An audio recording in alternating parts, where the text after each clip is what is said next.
કોઈ પણ બિઝનેસમાં સેલ્સ સૌથી મોટો ચેલેન્જ નથી.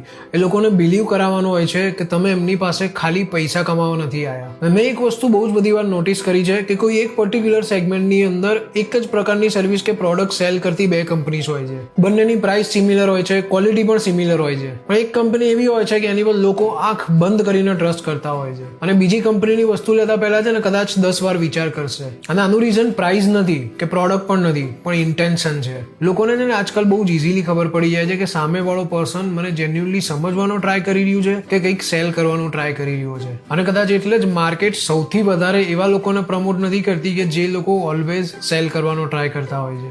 એવા લોકોને પ્રમોટ કરે છે જેના ગયા પછી પણ લોકો એવી વાત કરતા હોય ને કે આ પર્સનને ખરેખર મારા પ્રોબ્લેમની ચિંતા હતી ને મને હેલ્પ કરવા માંગતો હતો. અને આની અંદરથી એક વાત તો મેં બહુ જલ્દી શીખી લીધી હતી કે જ્યારે લોકો તમારી પ્રોડક્ટ કરતા પહેલા તમારું ઇન્ટેન્શન બાય કરવાનું ચાલુ કરે છે ને ત્યારે સેલ્સ બહુ જ ઇઝી બની જાય છે.